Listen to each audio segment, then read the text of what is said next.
Rusia jatuhkan pasukan senjata vital dari AS untuk Ukraina.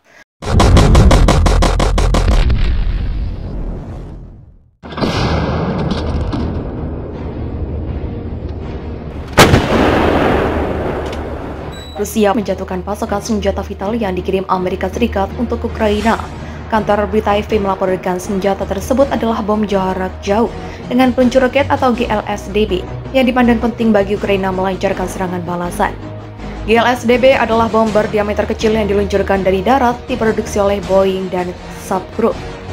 Pasukan pertahanan udara melanjutkan roket GLSDB berpemandu kata Kementerian Pertahanan Rusia. Senjata ini memiliki jangkauan hingga 150 km yang akan mengancam pos-pos Rusia dan dapat memasuk tepat jauh di belakangan garis depan. Pentagon pada Februari 2023 mengumumkan akan beri Ukraina GLSDB sebagai bagian dari paket senjata senilai 2,2 miliar dolar AS. Ini GLSDB memberi mereka Ukraina kemampuan jarak jauh yang akan memungkinkan mereka melakukan operasi mempertahankan negara dan merebut kembali wilayah kedaulatan mereka, kata juru bicara Pentagon, Pat Ryder saat itu. Ukraina sebelumnya meminta amunisi dari AS yang dapat terbang lebih jauh dari roket HIMARS. Dengan jangkauan 80 km, GLSDB berpotensi memberi pasukan Ukraina kemampuan menyerang di wilayah manapun yang dikuasai Rusia. Senjata ini juga bisa mengancam jalur pasukan utama Rusia, depot senjata, serta pangkalan udara. Presiden Ukraina Volodymyr Zelensky saat itu menulis tweet berisi ucapan terima kasih kepada Presiden Joe Biden atas bantuan GLSDB. Semakin jauh senjata kita dan semakin banyak pasukan kita, semakin cepat agresi brutal Rusia akan berakhir, katanya. Pasukan Rusia mulai menyerang bagian utara dan selatan garis depan di wilayah Donbas timur Ukraina. Setelah Kiev mengatakan serangan Moskow melemah di dekat kota Bakhmut, laporan militer Ukraina menggambarkan pertempuran sengit di sepanjang garis yang membentang dari Liman ke Kupiansk, serta di selatan di Avdiivka di pinggiran kota Donetsk yang dikuasai Rusia.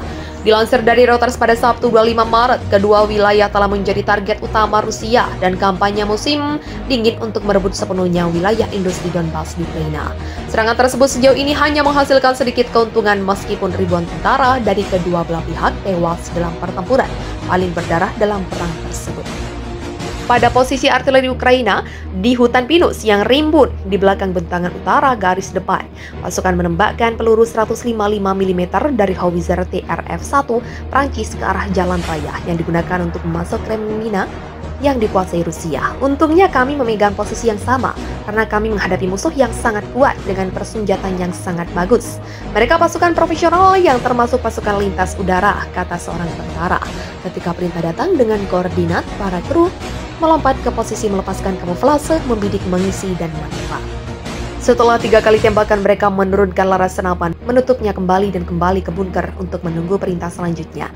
Tembakan artileri dan senjata ringan terdengar di kejauhan. Garis depan nyaris tak bergeming sejak November, meski terjadi pertempuran sengit. Ukraina berhasil merebut kembali sebagian besar wilayahnya pada paruh kedua 2022, tetapi sejak itu sebagian besar tetap bertahan, sementara Rusia menyerang dengan ratusan ribu tentara cadangan yang baru saja dipanggil dan narapidana yang direkrut dari penjara.